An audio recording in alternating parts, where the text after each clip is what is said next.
Welcome back to Pokemon episode summaries. Today, I'll be doing episode 125, Spin Rack Attack. The episode begins with Ash and the gang having arrived in Catalia City, a city known for its super large and extravagant buildings, very prone to thieves. Speaking of thieves, there must have been one on the loose right now, as Ash and the gang instantly spotted a patrol car cruise by them, leading Brock to get excited, as a patrol car likely meant that Officer Jenny was involved. So, he raced after the patrol car, wanting to get Officer Jenny's attention, leading Ash and Misty to follow after him.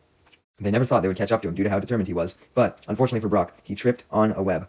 As Ash and Misty catch up, they wonder where this web could have fucking come from, as Togepi spots a Pokemon up ahead.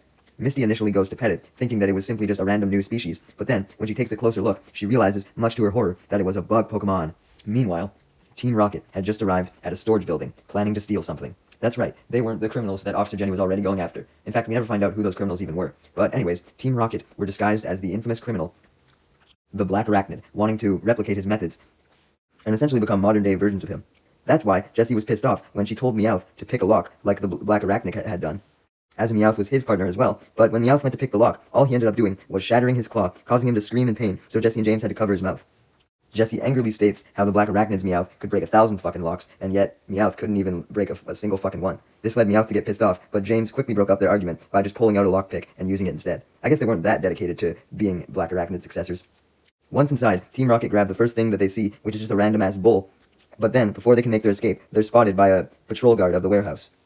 Knowing that the Black Arachnid would have his Meowth use Payday in this situation, but Meowth couldn't learn Payday, James goes for the alternative of throwing a whole bunch of bottle caps at the patrol guard, which allows them to make their escape.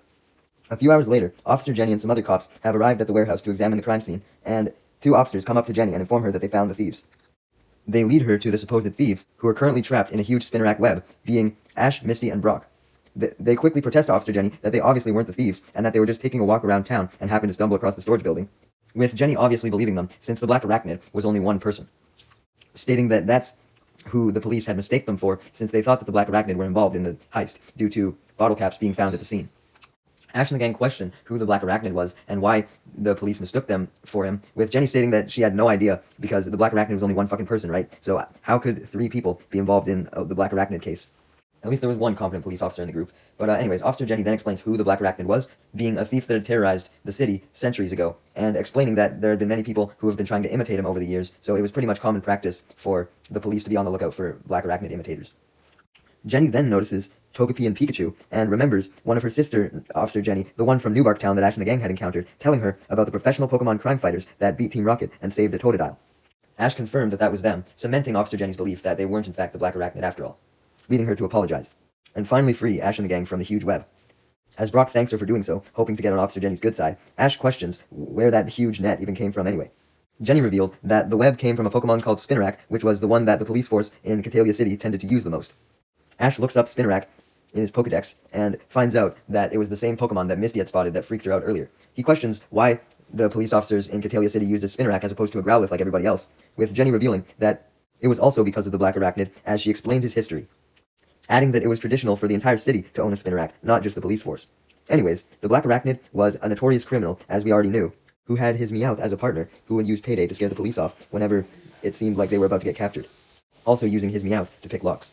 One day, the Black Arachnid struck particularly hard and ransacked the entirety of Castalia City, utilizing his stealthiness and professionalism. However, this day was also the day of his downfall, because before he could use Payday, an Officer Jenny from 8 generations ago showed up with her Spinarak and trapped the Black Arachnid in some webs, saving the town.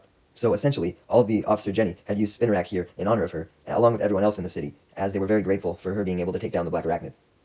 Jenny then pulls out her Spinarak, much to Misty's horror, and reveals that it had stopped plenty of Black Arachnid imitators over the years, as it has lived for over 100 years. She also adds that it was also a direct descendant of the original Spinarak that stopped the Black Arachnid. Not wanting any more innocent people to be trapped in webs and be mistaken for the Black Arachnid, Ash decides to help the police try and track them down. Also because he didn't think that Pokemon should be used for criminal acts, and that's something the Black Arachnid did, using his Meowth. Brock joined in as well, simply because he wanted to impress Officer Jenny, and not ruin his new reputation of being a hero from Newbark Town, like Officer Jenny had said earlier. Meanwhile, on top of the clock tower, Jessie was plotting for Team Rocket's next heist, thinking about how to make it even more like the Black Arachnid. James wasn't any help, as he was too concerned about losing his bottle cap collection from all the heists that Team Rocket has been doing, and proceeds to get mad at Meowth for eating out of the bowl that they stole because of this, because he believes that if he gave up his bottle caps for this goddamn bowl, they shouldn't use it, and instead keep it in pristine condition. Or at the very least, sell it. Even though James was being a whiny bitch, Jesse did agree with him that Meowth could be making himself more useful as opposed to just eating out of a goddamn bowl, stating that he could be learning Payday instead so that he could actually try and mimic the Black Arachnid's Meowth. Meowth continues eating anyways, much to James's frustration, as Jesse goes back to plotting and eventually comes up with a new plan. Although it was extremely foolish, they wanted to imitate the Black Arachnid, and the Black Arachnid was known for taunting his victims. So, Jesse essentially came up with the plan that they were going to willingly send a letter to the police telling them what they were going to steal and when they were going to do that, and this would cause the police to show up, and it would just make it even more embarrassing for them if Team Rocket managed to pull off the heist while the police were in the building. So essentially, they were putting their lives at risk just to imitate this criminal. Fucking idiots. Sure enough, they go through with this plan and send the police a letter claiming that they were going to steal the mayor's prized Dratini trophy at midnight tonight. On top of that, they also sign it as the Black Arachnid, so everyone truly believes that Team Rocket was him. The police and Ash and the gang then rush to the mayor's house and warn him about what was going to happen, causing him to panic, but Jenny assured him that the police knew what they were doing. The mayor gives them permission to do anything they need to his house in order to protect it, leading Ash to send out his Squirtle, Bulbasaur, Charizard, and Heracross, and have them all guard separate areas of the mayor's mansion. Squirtle guards the pool, Bulbasaur guards a lot of the flower beds, Heracross guards a lot of the trees, and Charizard stands guard near a Blastoise fountain, pretending to be a statue. As for Jenny's Spinnerack, it also helped by creating a whole bunch of web traps around the perimeter, thinking that if there was a Black Arachnid copy, they might as well try and copy the same way that the Black Arachnid was originally stopped. As for Ash and the gang, they were going to guard the actual inside of the building, but right as midnight was getting closer, Ash was getting tired by this point and just wanted to go to bed. But he was determined to stay up though, wanting to catch the Black Arachnid. However, when midnight struck, the Black Arachnid never came, meaning Ash stayed up for absolutely nothing. The mayor immediately rushed into the room, happy that the Black Arachnid had decided not to show up after all, and he proclaimed that he was going to cook everyone a large meal to celebrate the fact that they didn't show up, and to make up for the fact that Ash and the gang had seemingly stayed up for nothing. Ash was excited by this, finally having some excitement after just sitting there waiting for hours, and he immediately gulped down the meal with everyone else as soon as it was cooked. Just then, though, the power was suddenly cut in the entire mansion. Ash and the gang deduced that it must have been the Black Arachnid, and that they were just a little bit late, as suddenly, Team Rocket, in their Black Arachnid disguises, emerged from the ceiling. Due to seeing Ash and the gang, they automatically launch in to their motto as usual, which, unfortunately for them, reveals that they weren't in fact the next generation of the Black Arachnid, but they were just Team Rocket, taking away any intimidation factor that they got from their surprise attack. The lights then come back on, as Ash questions how Team Rocket even got in the first place, with Meowth revealing that they just hid inside the mayor's attic all day. So I guess if they were there the entire time, that was actually pretty good, because no one noticed them. However, any intimidation factor they got from this is also taken away, as when Ash asks why they didn't show up at midnight like they had planned, Meowth reveals that they had fallen asleep. Okay, yeah, that's more like you, Team Rocket. Not wanting to be humiliated anymore, James quickly grabs the trophy and throws a whole bunch of bottle caps as Team Rocket makes their escape, shouting that he just used Payday, even though he obviously didn't.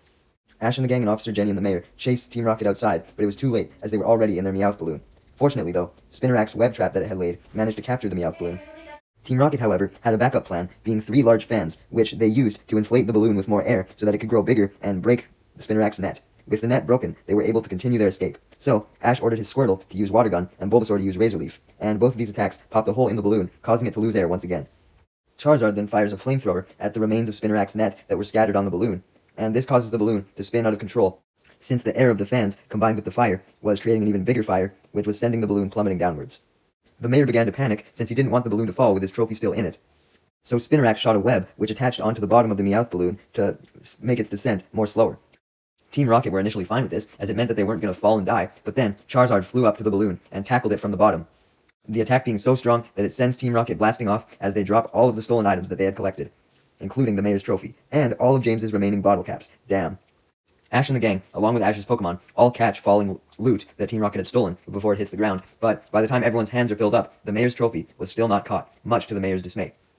Even with his hands full, Ash panically lunges toward the trophy as it falls, not wanting to upset the mayor, but he's not able to catch it. Fortunately, though, at the last second, Officer Jenny's Spinnerack shoots a web that is able to catch it, saving the mayor's trophy, much to his delight. Yay!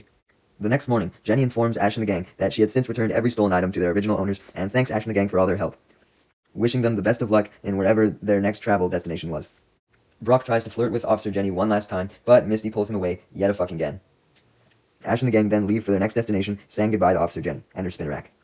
The episode ends with Team Rocket utterly crushed over their defeat and the fact that they couldn't successfully mimic the Black Arachnid. Jesse blames this all on James and Meowth, and this results in James and Meowth getting angry and Team Rocket getting into a huge-ass argument.